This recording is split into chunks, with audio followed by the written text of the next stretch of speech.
দেখো, শুরু করলাম। আজ আমরা যে বিষয়টা সম্পর্কে জানার চেষ্টা করব, সিডিপি সিলেবাস কেন বিভিন্ন এক্সামেও কিন্তু এইখান থেকে একটা দুটো প্রশ্ন এসেই থাকে। সেটা কি? শিখন অক্ষমতা। আমরা বিভিন্ন রকমের বাচ্চা দেখেছি, অর্থাৎ প্রত্যেকটি বাচ্চার মধ্যে একটা ইন্ডিভিজুয়াল ডিফারেন্স রয়েছে। প্রত্যেকটি বাচ্চা কিছু না কিছু দিক দিয়ে স্বতন্ত্র। আবার যখন বাচ্চাগুলোকে আমরা কোনো কিছু শেখানোর চেষ্টা করছি, শিখতে গিয়ে তারা কিছুজন কিছু না কিছু সমস্যা ফেস করে বা সমস্যা তার সামনে এসে পড়ে। অর্থাৎ কোনো একটি শিশু যখন কোনো কিছু শেখার চেষ্টা করে, শেখার পথে যে যে বাধাগুলো, যে যে বিপত্তিগুলো আসে, সেগুলোই হচ্ছে লার্নিং ডিসএবিলিটি। এই শিখন অক্ষমতাগুলি বেশ কয়েকটি নাম রয়েছে, একটি একটি পড়ব এবং ওই শিখন অক্ষমতা কোন কোন দিকগুলো দিকে হয় সেই বিষয়টাও লক্ষ্য করব। ফার্স্ট যে শিখন অক্ষমতাটা আমরা পড়ব সেটা হচ্ছে ডিসলেক্সিয়া। সিলেবাসের সবচেয়ে গুরুত্বপূর্ণ শিখন অক্ষমতার মধ্যে একটি হচ্ছে কি? ডিসলেক্সিয়া। প্রচুরবার এটাতে প্রশ্ন এসেছে। এটা এক ধরনের পঠনগত অক্ষমতা, অর্থাৎ বাচ্চা পড়তে গিয়ে যখন কোনো কিছু সমস্যা তার সামনে চলে আসছে। কি বলছে দেখো, ডিসলেক্সিয়া হলো এমন একটি স্নায়ুবিক বিকাশজনিত নির্দিষ্ট শিখন অক্ষমতা, যেটা কি, যা প্রধানত ব্যক্তির অথবা শিক্ষার্থীর পঠন, লিখন, বানান এবং শব্দের প্রক্রিয়াকরণের যে দক্ষতা সেটাকে প্রভাবিত করে। এক কথায় একটা শিশুর পড়তে গিয়ে যা সমস্যার সে সম্মুখীন হয়, সেই সমস্যাটাকে আমরা বলছি কি? ডিসলেক্সিয়া। এটি কোনো দৃষ্টিশক্তি বা শ্রবণ শক্তির সমস্যা নয়, যে সে দেখতে পাচ্ছে না চোখে তাই ভুল দেখছে, না। সে কানে শুনতে পাচ্ছে না বলে সে ভুল বলছে, না। এটা তার বুদ্ধির সাথে সম্পর্কিত। অর্থাৎ ওই যে ব্যক্তি বা ওই যে শিশুর বুদ্ধি বা মেধার যে ঘাটতির সম্পর্ক সেখানে ছিল এর সঙ্গে, মানে ওই বুদ্ধিতে কোনো একটা বাধা এসে দাঁড়িয়ে যাচ্ছে। যদি সে সঠিকভাবে কোনো সাহায্য পায়, যদি কোনো চিকিৎসা পায়, তবে সেই ব্যক্তির ক্ষেত্রে আস্তে আস্তে সে সাফল্য অর্জন করতে পারে। আমরা তারে জামিন পার যে বইটা দেখেছিলাম আমির খানের, সেখানেও লক্ষ্য করেছি ওই ছোট্ট বাচ্চাটির এই অক্ষমতা বা এই ডিসলেক্সিয়া রোগটি ছিল। এটি সবচেয়ে পরিচিত এবং বহুল দৃশ্যমান একটি শিখন অক্ষমতা, সবচেয়ে পরিচিত, প্রচুর কমন। ছোটবেলায় বাচ্চাদের মধ্যে এটা হয়েই থাকে। সঠিক তারা যদি সহায়তা পেয়ে থাকে, সঠিক শিক্ষক শিক্ষিকা, মা বাবা বা বাড়ির অভিভাবক অভিভাবিকা, এদের সাহায্যে এই যে সমস্যাটা সেটা আস্তে আস্তে দূর হয়ে যায় বা আস্তে আস্তে ওভারকাম করে ফেলে শিশু ওই সমস্যা থেকে। এটি মূলত ভাষা প্রক্রিয়াকরণ এবং শব্দকে চেনার সাথে সম্পর্কিত। কোনো কিছুকে চেনা, যেমন আমরা প্রচুর পরিমাণ ভুল করি, প্রত্যেকটা বাচ্চাই করে। অনেক সময় আমরাই ভাবি না যে ডি আর বি ছোট হাতে কোন দিকে, তখন বলি না বিটা, বি মানে ডান দিক বলবো উল্টো, আর ডি মানে বাঁ দিক বলবো। অর্থাৎ তার যে নামের প্রনাউন্সিয়েশন আছে তার সঙ্গে তার রাইট আর লেফটটা পরিবর্তন করে দেবো। এইভাবে আমরা মাঝে মাঝে মনে রাখার চেষ্টা করি, আমাদের নিজেদেরও অনেক সময় কিন্তু গুলিয়ে যায়। এক্ষেত্রে ডিসলেক্সিয়ায় কি কি লক্ষণগুলো আমরা দেখি? দেখো, প্রথমেই যে লক্ষণটা, বর্ণ এবং শব্দের সঠিক উচ্চারণ করতে সমস্যা হয়। যদি আমরা বর্ণ বা শব্দের উচ্চারণ সঠিক না করতে পারি তাহলে এই সমস্যা দেখা দিবে। একই রকম দেখতে বর্ণ বা শব্দের মধ্যে পার্থক্য করতে পারি না আমরা, খুব ইম্পর্টেন্ট। যেমন স আর ওয়াজ, এক এমন ভাবেই ধরি, এটা কখনো স কে ওয়াজ দেখে নিতে পারি, ওয়াজ কে স দেখে নিতে পারি। অথবা ছোট হাতের পি কিউ, একই রকম, জাস্ট ওর আকৃতিটা এদিকে আর এটার এদিকে, মানে দুটো দুদিকে আছে, বাদ বাকি জিনিসটা একই। এম ডব্লিউ, এম এর যে দুটো ত্রিভুজের মতো উপর দিকে আর ডব্লিউ নিচের দিকে, কিন্তু যে বাচ্চাটা এম ডব্লিউ কে গুলিয়ে দিচ্ছে, ছোট হাতের বি আর ডি কে গুলিয়ে দিচ্ছে, পি কিউ কে গুলিয়ে দিচ্ছে, তাদের মধ্যে কিন্তু এই অক্ষমতা লক্ষ্য করা যায়। আর কি, ধীর গতিতে পড়া এবং পড়ে বিষয়বস্তুর অর্থকে অনুধাবন করতে কষ্ট হয় অনেক। এক কথায়, অনেক বাচ্চা আছে, আমাদের সঙ্গেও পড়াশুনো করত, এরকম 2-4 জন ছেলে মেয়েকে আমি দেখেছি, যারা কোনো একটা টপিককে পড়ে একটা দ্রুততার সঙ্গে তার মানে করতে পারতো না, একটা সমস্যার সম্মুখীন হতো। কোন একটা সারাংশ পড়েছে, তাকে যখন বলতে বলা হচ্ছে যে এটা তুমি এই জাস্ট জিস্টে বলো তো, জিস্ট বলতে গিয়ে সে কিন্তু আটকে পড়ছে। আর কি, লেখার সময় বানান ভুল করা বা অক্ষরের ক্রম উল্টে ফেলা, অর্থাৎ ওই যে অক্ষরগুলো কোন দিকে থাকছে সেই দিকটা ঠিক করতে পারে না। এই অক্ষমতার মধ্যে যে সমস্ত শিশুরা রয়েছে। তবে একটা কি, এই অক্ষমতা চিরস্থায়ী নয়। সঠিক যদি আমরা সহায়তা পেয়ে থাকি, সঠিক হেল্প পেয়ে থাকি, একটা ভালো এডুকেটর থেকে, স্পেশালি যে এডুকেটেড যারা রয়েছেন, যারা এই সমস্ত বাচ্চাদেরকে শেখানোর যে দক্ষতা অর্জন করেছেন, তাদের দ্বারা কিন্তু এই অক্ষমতাকে অনেকখানি কমিয়ে আনা সম্ভব। তাই ডিসলেক্সিয়া কি, এক কথায় জেনে রাখবো, পঠনগত একটি অক্ষমতা। মানে কোন শিশু, কোন ব্যক্তি যখন পড়তে গিয়ে কোনো কিছু ফেস করছে, তার সমস্যা হচ্ছে, তাকে আমরা বলছি ডিসলেক্সিয়া। নেক্সট আসছি কি, এটা ছোট্ট ছবির মাধ্যমে দেখিয়েছি। দেখো, ছোট হাতের আর বড় হাতের যে গুলো সামনের যে ছবিটা রয়েছে, এই বাচ্চাটি বা এই ব্যক্তির মস্তিষ্কে দেখো, প্রত্যেকটার যে সিরিজ ক্রম সুন্দর করে আছে, কিন্তু অপর সাইডের যে বাচ্চাটি আছে তার দেখো গুলিয়ে গেছে, সেই বাচ্চাটির কিন্তু গুলিয়ে গেছে, সে করতে পারছে না দুটো কোন দিকে কোনটা হবে। এই বিষয়গুলোকেই বলা হচ্ছে ডিসলেক্সিয়া। অর্থাৎ ছোট হাতের এ আর ছোট হাতের ই অনেকখানি একই রকম দেখতে। এই যে বাচ্চাটি দেখো, লাল কালারের এর কাছে ছোট হাতের সবুজ কালারের ই আছে, দেখো ও গুলিয়ে ফেলেছে। এই সমস্যাগুলোই হচ্ছে ডিসলেক্সিয়া। আবার দেখো, জি বড় হাতের আর ছোট হাতের নর্মাল বাচ্চারা দেখো সে এক জায়গায় রাখতে পেরেছে, আর এ কিন্তু বড় হাতের জি আর ছোট হাতের এ সেখানে মিশিয়ে ফেলেছে, কারণ কাছাকাছি উল্টে দিলে অনেকটাই একই রকম দেখতে। আমি বলেছিলাম তোমাদেরকে আমার দিদির যে গল্পটা, সে যখন ছোট ছিল, অ লেখার পরে ত এর আমরা ডান দিকে ওইটা দেই না, পাকড়ি না কি বলো এটা, সে দিত বাঁ দিকে। আয়ের ক্ষেত্রেও সেম।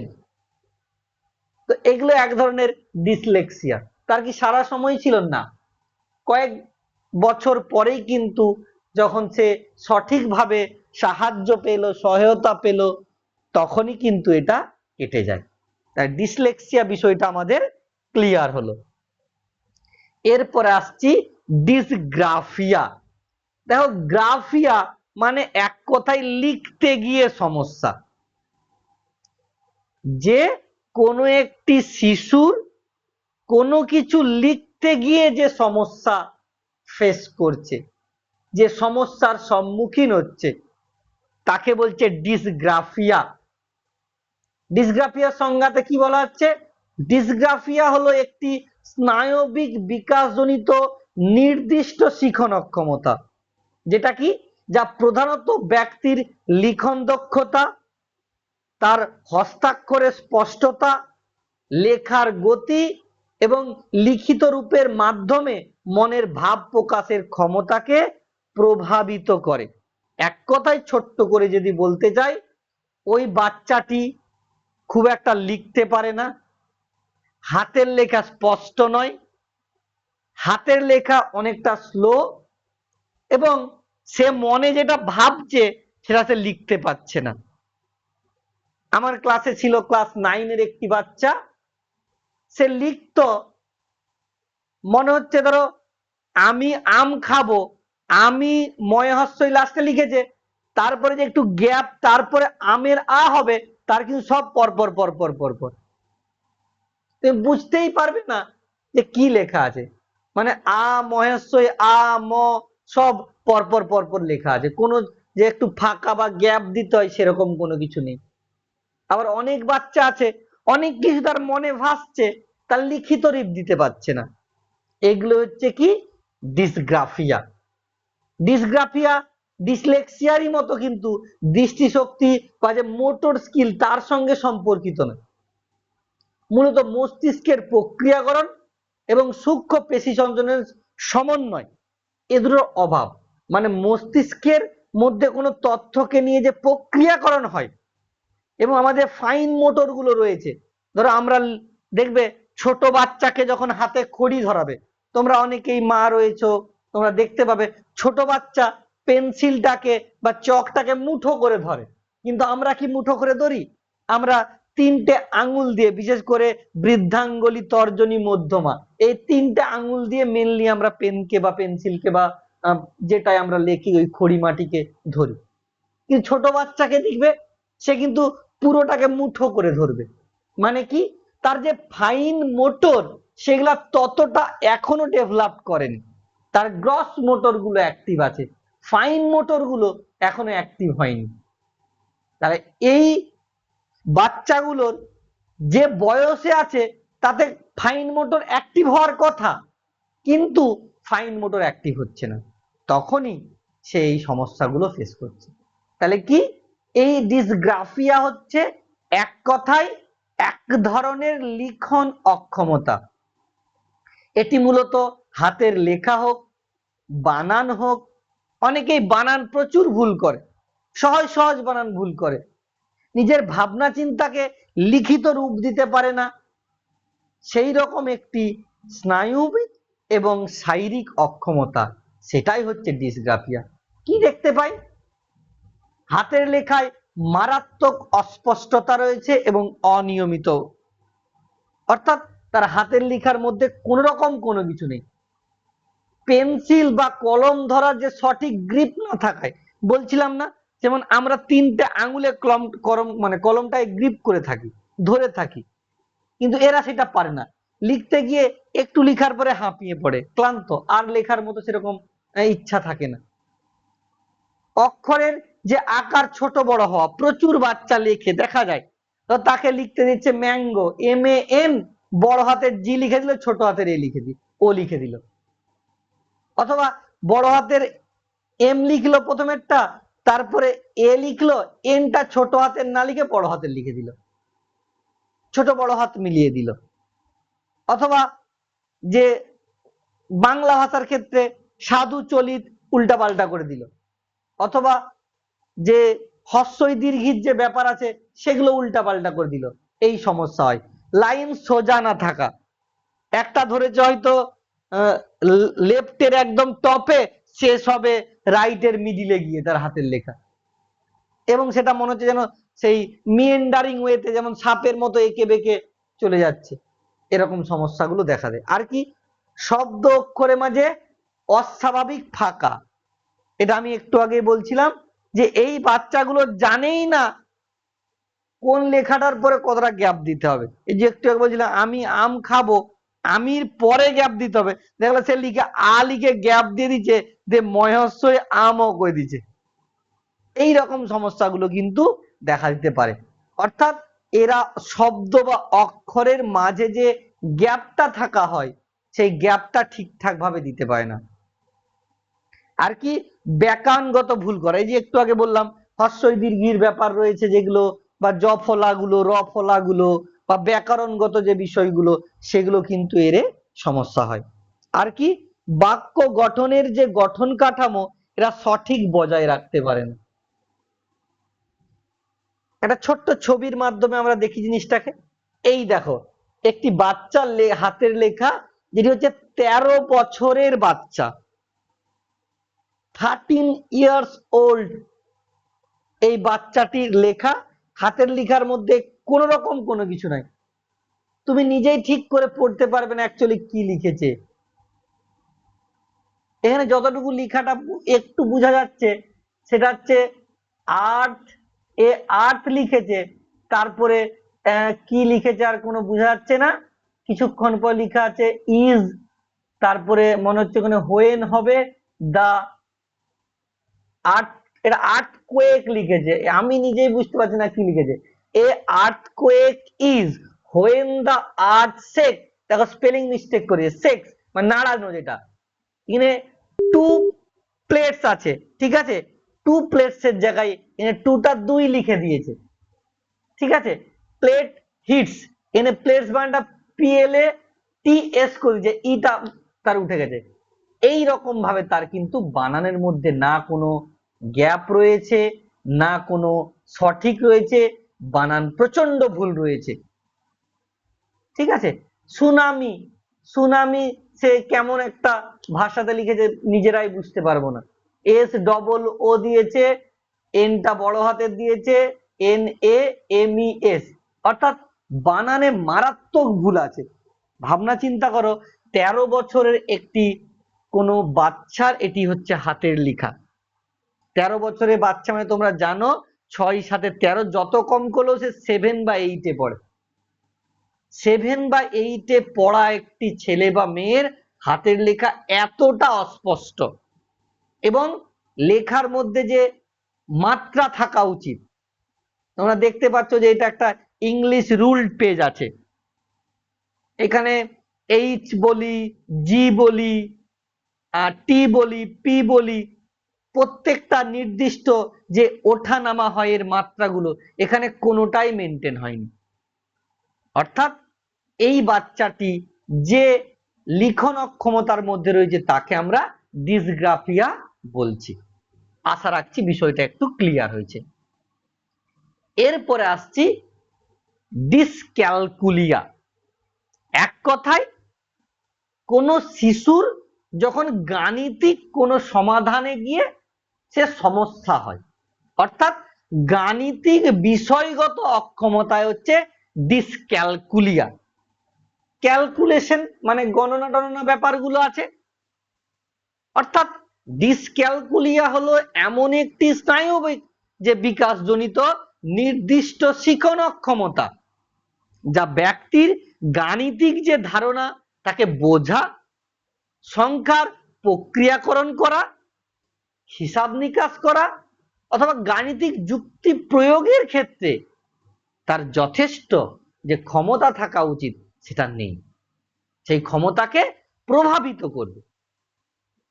খুব সহজ ভাষায় লিখেছে, ডিসলেক্সিয়া যেমন পঠনগত, ডিসগ্রাফিয়া যেমন লিখনগত, ডিসক্যালকুলিয়া তেমনি গণিত বা সংখ্যা সংক্রান্ত নির্দিষ্ট সমস্যা। এক কথায় একটা ক্লাসের 4 কি 5 এর বাচ্চা সে 2 + 2 সে জানবে, বা 3 × 5 সে জানবে, যে ছোট ছোট বা যে বয়সের জন্য বাচ্চাদের যে যে গণিতের যে দক্ষতাগুলো থাকা উচিত, কিন্তু সেই বাচ্চা তার জায়গায় যদি সমস্যার সম্মুখীন হয় সেটাকে আমরা ডিসক্যালকুলিয়া বলছি।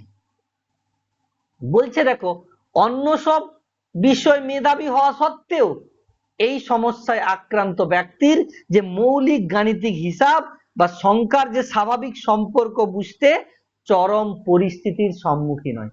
এক কথায় খুব ভালো ছেলে, হয়তো দেখা যাবে সে বাংলা, ইতিহাস, ভূগোল, ইংলিশ সবই পাচ্ছে, কিন্তু অঙ্কের চরম ভয়। এমনিতে আমরা বাঙালির দুটো বিষয়ে সব চাইতে ভয়, অনেকে ভালো হতেই পারে কিন্তু স্বাভাবিক অর্থে, একটা হচ্ছে ম্যাথ, একটা হচ্ছে ইংলিশ। এই দুটো বিষয়ে বাঙালি একদম প্রচন্ড ভীত সন্ত্রস্ত। অনেকেই আছে অনেক ভালো, আমার অনেক বন্ধু বান্ধব রয়েছে যাদের প্রনাউন্সিয়েশন মনে হবে এ যেন ফ্রেঞ্চ শিখেছে, এ যেন ব্রিটেন যে ইংলিশ প্যাটার্ন, ব্রিটিশ যে প্রনাউন্সিয়েশন সে তো শিখেছে, মনে হবে এত সুন্দর পারে। আবার আমাদের তোমাদের মতো, আমি জানি তোমরা হয়তো পারতেই পারো, আমি কিন্তু অত খুব ভালো প্রনাউন্সিয়েশন পারি না, ঠিক আছে? তো এরা কি হচ্ছে, এই ডিসক্যালকুলিয়ার বাচ্চারা, সে সমস্ত সাবজেক্টে ভালো হলেও হতেই পারে, কিন্তু সে অঙ্ক বা গণিত সংক্রান্ত বিষয়ে তার মধ্যে কিন্তু একটা বাধা আছে। এটি কি? এটি গণিত বিষয়ক অক্ষমতা। এটি গণিতের যে ধারণা, সংখ্যা, চিহ্ন, অনেক বাচ্চা আছে ওই লেস দেন আর গ্রেটার দেন এই বুড়ো বয়সেও গুলিয়ে দেয়। এটা যে তুমি নিজেকে লুকিয়ে নিচ্ছ এরকম ব্যাপারটা নয়, হয়েই থাকে। যে 5 লেস দেন না গ্রেটার দেন 8 আমরা মাঝে মাঝেই ভুলে যাই, যে কোন দিকে হাঁটা কোন দিকে মাথা যখন চুলকায়, আচ্ছা হাঁটা বড়র দিকে হবে মনে হচ্ছে, এরকম ভাবনা চিন্তা করি আমরা। কিন্তু এই সমস্যার সম্মুখীন হই আমরা অবশ্যই। লেস দেন গ্রেটার দেন তো প্রচুর বাচ্চা হয়, অর্থাৎ গণিতের যে সংখ্যা, যে চিহ্ন বা কোনো পরিমাণকে বোঝার ক্ষেত্রে কিন্তু সমস্যা হয়। অনেক বাচ্চা আছে, একটা আমি তাকে দিলাম হয়তো কি বলবো বর্গক্ষেত্র, একটা আয়তক্ষেত্র, সে যখন তার সূত্রগুলো বলে, ক্ষেত্র বলে, শুধু দুটোকে একই বলে দেয়, গুলিয়ে ফেলে। এখানে কি লক্ষণগুলো খুঁজে পাই আমরা?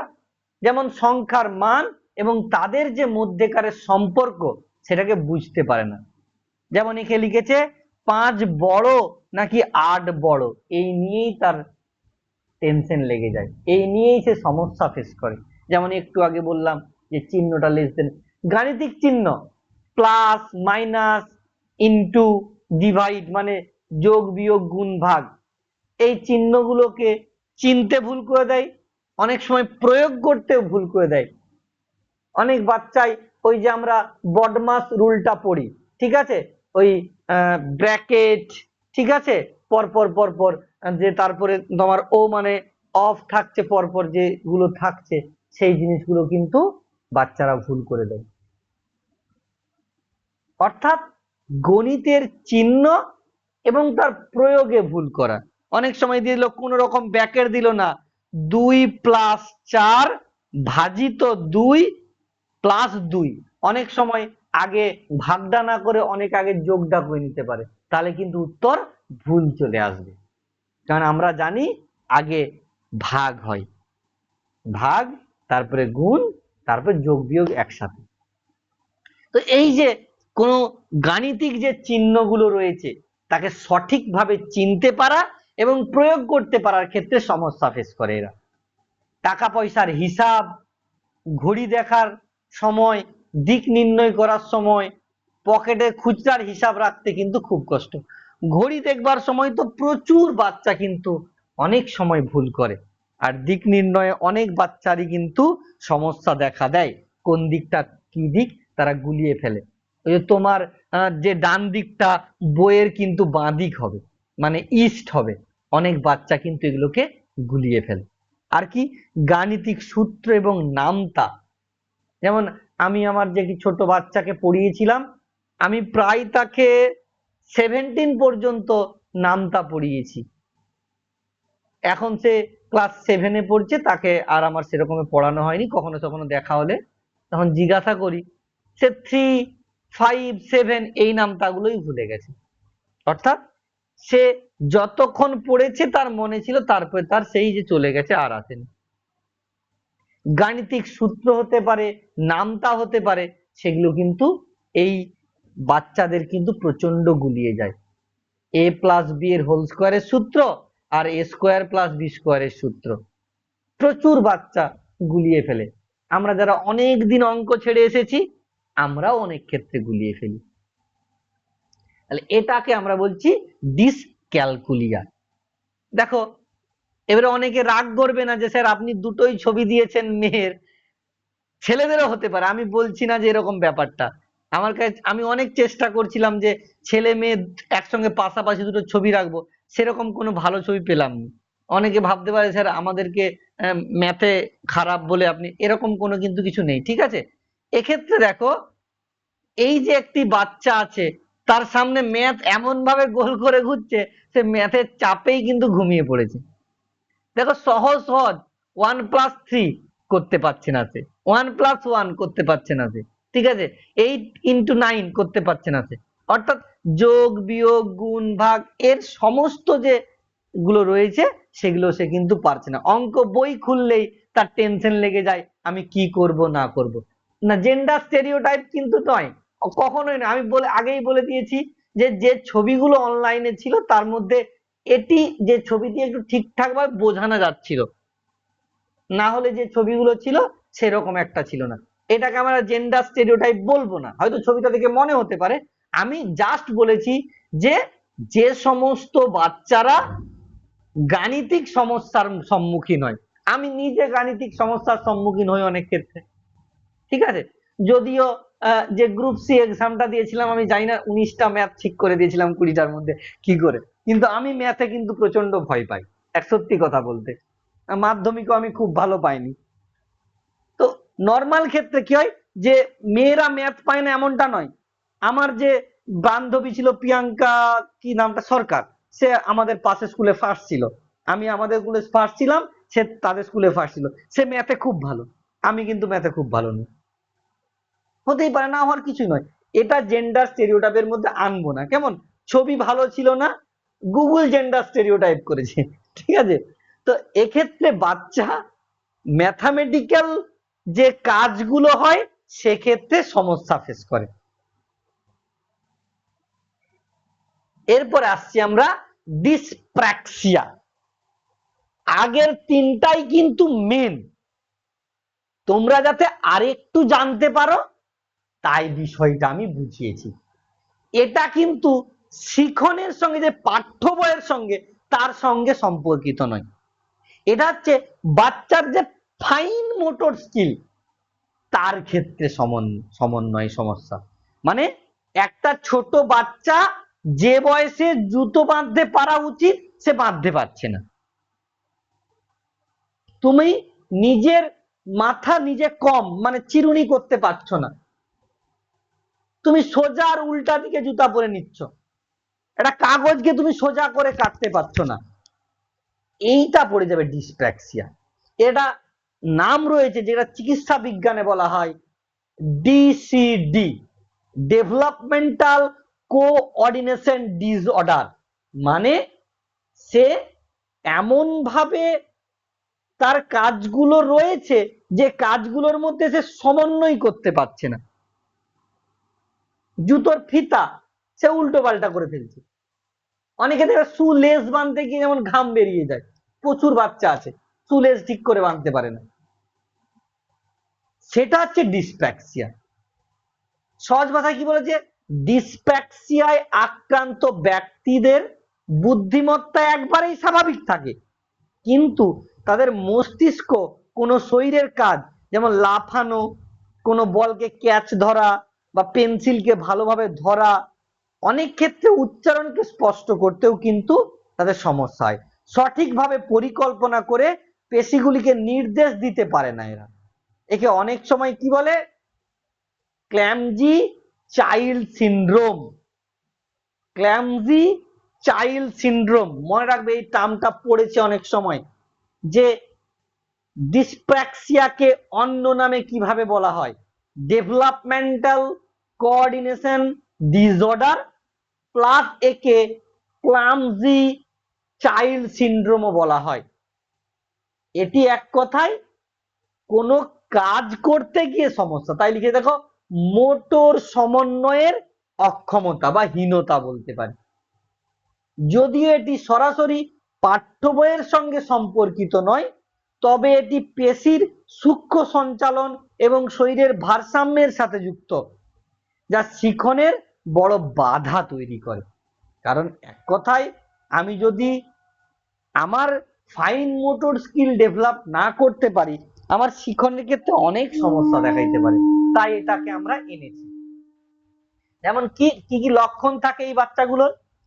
জুতোর ফিতা বাঁধা, জামার বোতাম লাগানো, কাঁচির দিয়ে কাগজ কাটা, এই যে সূক্ষ্ম সূক্ষ্ম কাজগুলো এরা করতে পারে। আর কি? পেন্সিল বা রঙের তুলি সঠিক নিয়ন্ত্রণ করতে না পারা।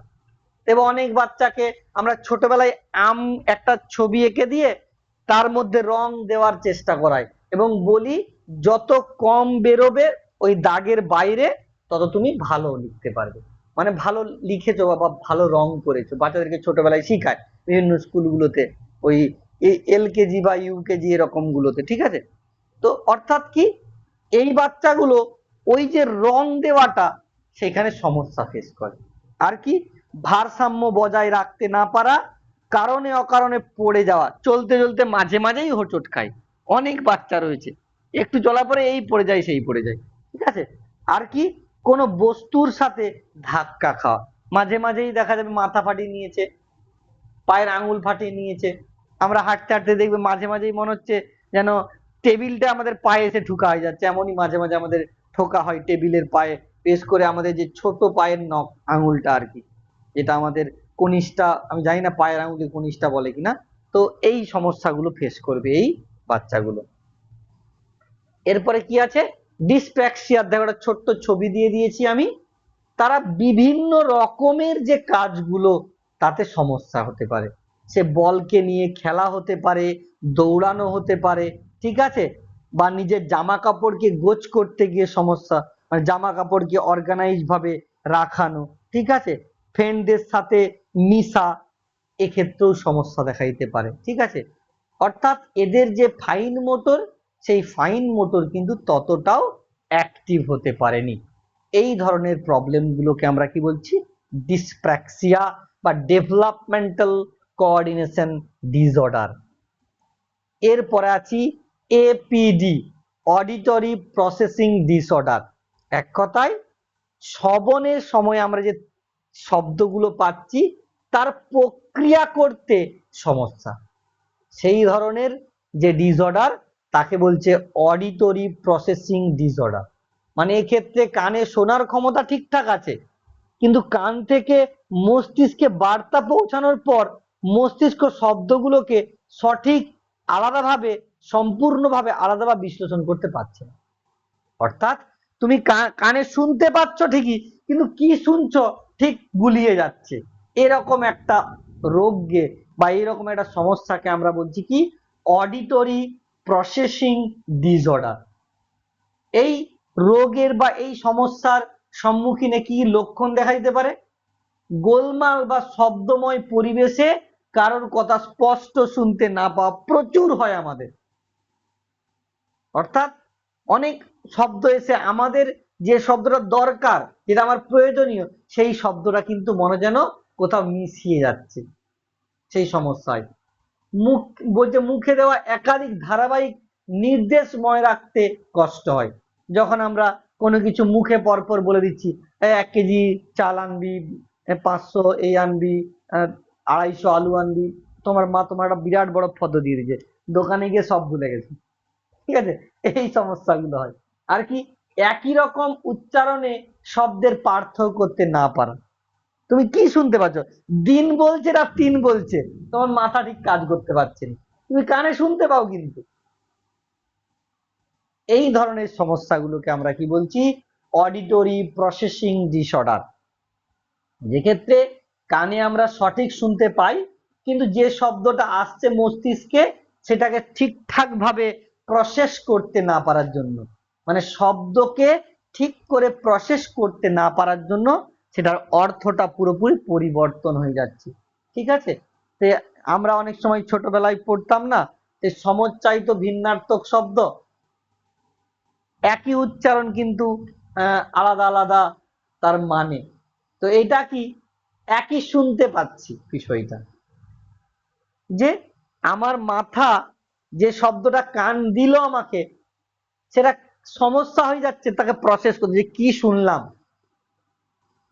সেটাকে আমরা বলি অডিটরি প্রসেসিং ডিসঅর্ডার। এর ছবি নতুন করে দেখানোর কিছু নাই, ভিজুয়াল প্রসেসিং ডিসঅর্ডার। আগেরটা কানে শুনতে পাচ্ছি কিন্তু শোনা শব্দটা মস্তিষ্ক ঠিকভাবে বিশ্লেষণ করতে পারছে না, প্রসেস করতে পারছে না। এটা দেখতে পাচ্ছি চোখে ঠিকই, কিন্তু ওই যে শব্দ যেটা দেখতে পেলাম সেটাকে মস্তিষ্ক সঠিকভাবে প্রসেস করতে পারছে না, সঠিকভাবে সেটাকে স্ক্রিনিং করতে পারছে না। বুঝে দেখো, দৃশ্যমান তথ্য প্রক্রিয়াকরণ সমস্যা। চোখের দৃষ্টিশক্তি সম্পূর্ণ থাকা সত্ত্বেও চোখে যা দেখা যাচ্ছে মস্তিষ্ক তা সঠিকভাবে ব্যাখ্যা করতে পারছে না। অর্থাৎ তুমি চোখ দিয়ে যেটা দেখছো, মস্তিষ্কে সেই তথ্যটা যাওয়ার সময় মাঝখানে কিছু একটা খুঁটিনাটি হয়ে যাচ্ছে, যার জন্য এই সমস্যা। এই সমস্যায় কি কি আমরা লক্ষণ দেখতে পাই? বইয়ের পাতা থেকে পড়ার সময় লাইন বা শব্দ বাদ পড়ে যায়, ছোটবেলায় কম হয়নি। একটা লাইন পড়তে পড়তে লিখাইলো করে, তারপরে অন্য অপশন রয়েছে যে ওইটার পরে আরো একটা ওয়ার্ড ছিল, এক লাইন আমরা ছেড়ে দিয়েছি। প্রচুর হয়েছে ছোটবেলায়, মনে করো একটা লাইন পড়লাম, তার পরের লাইনটা না পড়ে তার পরের লাইনটা পড়া হয়ে যায়, যখন দেখছি হাই মানেটা তো হলো নি ঠিক, আবার তখন ওটা ও একটা লাইন ছাড়া হয়ে গেছে। তো ভিজুয়াল প্রসেসিং ডিসঅর্ডার মানে সেটাই, যে আমি চোখে ঠিকঠাক দেখতে পাই কিন্তু দেখতে পাওয়া যে শব্দটা, দেখতে পাওয়া যে বর্ণটা, শব্দ বলবো না, দেখতে পাওয়া যে বর্ণটা, এটা মস্তিষ্কে ঠিক করে প্রসেস করতে পারেনি বা ব্যাখ্যা করতে পারে আর কি। ছবি, মানচিত্র, চার্ট, গ্রাফ, এগুলোর পার্থক্য করতে অনেক অসুবিধা হয় এই বাচ্চাদের। কোনটা ছবি, কোনটা চার্ট, কোনটা গ্রাফ, কোনটা মানচিত্র, এগুলো কিন্তু সমস্যা হয়। আর কি, বস্তু ও তার ব্যাকগ্রাউন্ডের মধ্যে পার্থক্য বুঝতে অসুবিধা হয়, অর্থাৎ পার্থক্য সে বুঝতে পারে না, অনেক সময় মিশে যাচ্ছে, অর্থাৎ তার চোখ দেখতে পাচ্ছে কিন্তু মস্তিষ্ক সেটাকে ঠিক করে প্রসেস করাচ্ছে না, যার জন্য এটা সমস্যা হয়ে যায়। মানে পাশের জিনিসটাও যেমন তার সঙ্গে মিশে যাচ্ছে, আমি তাকে ডিফারেন্ট করতে পারছি না, তার মধ্যে পার্থক্যটাকে সেটা নিখুঁত ভাবে করতে পারছি না। Visual processing disorder. আগেরটা বললাম অডিটরি, শুনতে পাই ঠিক, যেটা শুনেছে কান সেটা মস্তিষ্ক প্রসেস করতে পারেনি, সেটা হচ্ছে অডিটরি প্রসেসিং ডিসঅর্ডার। আর ভিজুয়াল প্রসেসিং ডিসঅর্ডার কি, চোখ দেখতে পাই সঠিক, দেখেও যে সঠিক, কিন্তু মাথা তার ব্যাখ্যা করতে গিয়ে সমস্যার সম্মুখীন হচ্ছে, সেটাকে বলছি ভিজুয়াল প্রসেসিং ডিসঅর্ডার। এর আছে নন ভার্বাল লার্নিং ডিসএবিলিটি, এনভিএলডি।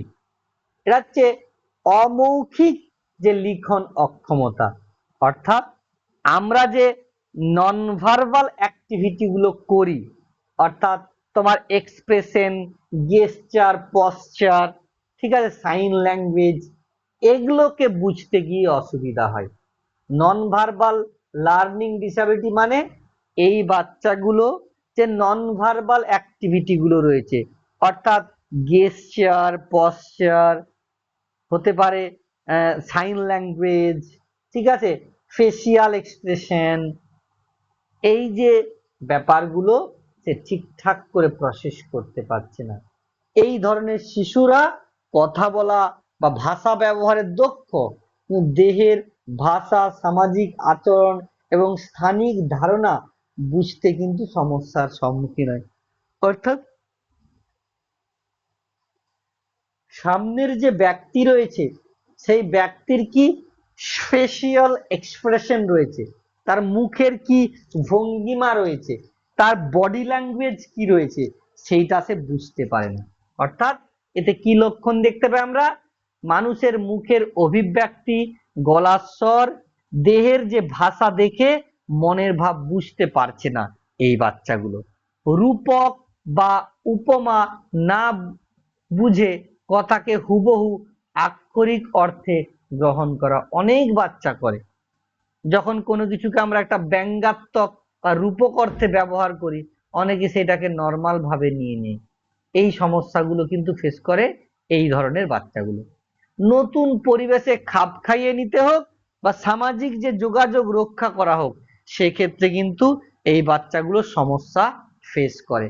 নতুন পরিবেশ, কোনো একটা জায়গায় গেছে, মামা বাড়ি গেছে বা মামার যে কি বলবো শ্বশুর বাড়ি সেখানে গেছে, সেখানে গিয়ে নিজেকে কিন্তু মানিয়ে নিতে পারছে না, অথবা সামাজিক যে যোগাযোগ সেটা রক্ষা করতে ব্যর্থ হচ্ছে। এই নন ভার্বাল লার্নিং ডিসএবিলিটি। তাহলে অডিটরি প্রসেসিং, কানে শুনতে পাই, কানে শুনতে পাওয়া শব্দটা মস্তিষ্ক প্রসেস করতে সমস্যা হচ্ছে। ভিজুয়াল প্রসেসিং ডিসএবিলিটি বা ডিসঅর্ডার, দেখতে পাচ্ছে, দেখতেও সঠিক পায়, কিন্তু দেখতে পাওয়া শব্দটাকে মস্তিষ্ক সে কিন্তু প্রসেস করতে পারছে না। আর নন ভার্বাল লার্নিং ডিসঅর্ডারটা কি বা ডিসএবিলিটিটা কি, যে এই বাচ্চাগুলো নন ভার্বাল যে activity, sign language, body language, facial expression, এগুলো কিন্তু বুঝতে সমস্যা হয়। এখান পর্যন্ত আমাদের ছিল 7টা টোটাল ডিসএবিলিটিস। যদি কার কোনো প্রশ্ন থাকে তাহলে করতে পারো।